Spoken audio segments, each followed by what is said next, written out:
Hello and welcome to the Residual Royalty Academy. This is the place, this is the channel where I want to help you and guide you in order for you to start making passive income and generate money online. So maybe you've started other businesses like FBA or a social media marketing agency or some kind of Facebook ads and it hasn't really maybe worked for you.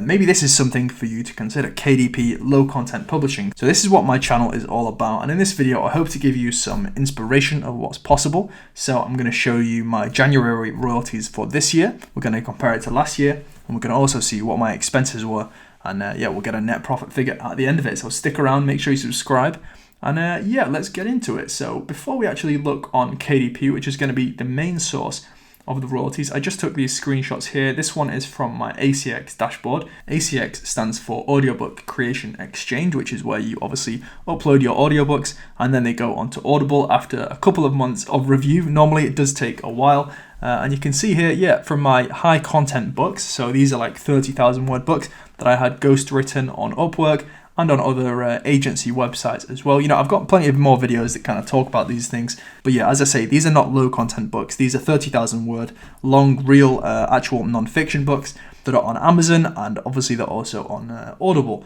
So you can see last month I sold 99 books, which would represent around $250 based on the average royalty per book. Now I don't have the exact number because you don't get the report until a month from now, but we can easily assume that it's between $200 and $300 in total, and there is no ad spend there because there is no current way to run ads for audiobooks, sorry. So this screenshot here is from Spark, which is another publishing platform that you can put your books on. Again, on here I've got like 4 of my high content books. They're in both paperback and hardcover form, and this is kind of the first month I've taken Spark a bit more seriously. I did spend a couple of days to actually upload my books onto here, and it's great to have actually seen some sales.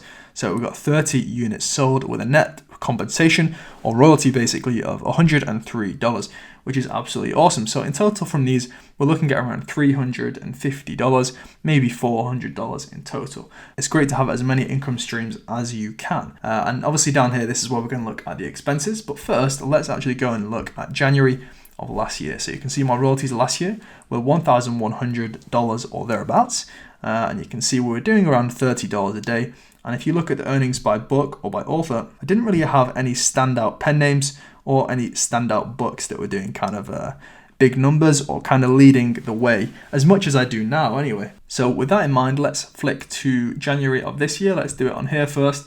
So you can see we're now on the KDP royalties estimator, and you can see it shows my royalties there for last month, January the 1st to the 31st, 2021. Can you believe it's 2021 already? And it shows there $4,765, which is absolutely awesome. So if we add the $350 to that, we're looking at around $5,100. So that's around 5 times more than I actually made last year. My maths isn't strong, so maybe that's like 150 per day, something like that, maybe a little bit more. So we've gone from 30 to 150 per day. Yeah, that would make sense based on the maths. So let's go on to here. You can see if I go onto this on here, the number is usually a little bit less on Book Report, but we can trust the royalties estimated number more. I think Book Report uses different foreign exchange values, so that's why the number is a little bit lower. But if you look at this bit, the earnings by book, 3/4 of my royalties came from like literally 3 books. So this is just kind of a message to say, if you've not had any bestsellers or any big books that are kind of really boosting your royalties, then just keep going, because over time you will get those books and you can start to build those pen names out to an insane level, which is what I'm actually trying to do now. These pen names that are doing well, I'm focusing a lot more time and a lot more effort on these ones specifically, rather than focusing on these ones over here. So I hope by doing this strategy and building out these kind of brands here, I'm going to be able to get my royalties to $10,000 a month outside of Q4, which is going to be absolutely awesome. So now actually let's look on here, and we can actually go and look at the ad spend and any other costs involved in running this this publishing business as well. So you can see here, this is my United States ad spend. So I spent $971 with a pretty bad ACOS of 39. You don't want to aim for an ACOS like this. The only reason mine is high is because I'm trying to actually rank books onto the first page, which in the end will be profitable because of the amount of organic sales. But it obviously is a bit more of a risk to do it like this. So I kind of recommend going for an ACOS like this one here that I've got in the UK. Around 20-25% is where you're generally going to be profitable in low content publishing. So you can see the spend on the UK was £663. 408 orders, and that represents $809 if you convert it. So the total ad spend is $1,780 plus maybe a few Canadian dollars spent, but really not even enough to add into here. And then you're going to times it by 20% or 1.2 to take into account the VAT, the value added tax that the government just so loves to take. It gives a total of $2,136.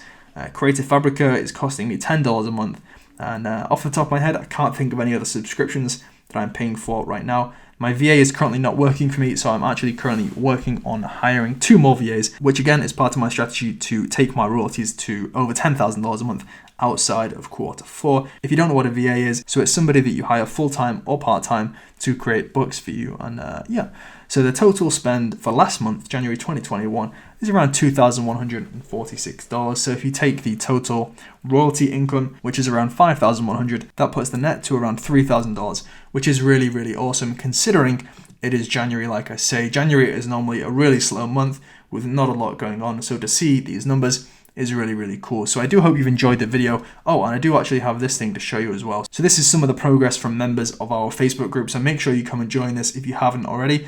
And like I say, you can read these in your own time, just pause the video. And if you have plans to elevate your publishing business to the next level for whatever that may be for you, then check out my premium course, the Royalty Accelerator. The price is going to be going up soon, so do be sure to check that out as soon as you can. Get involved and join the Residual Royalty Academy family. But for now, that's all from me, so I'll see you in the next video.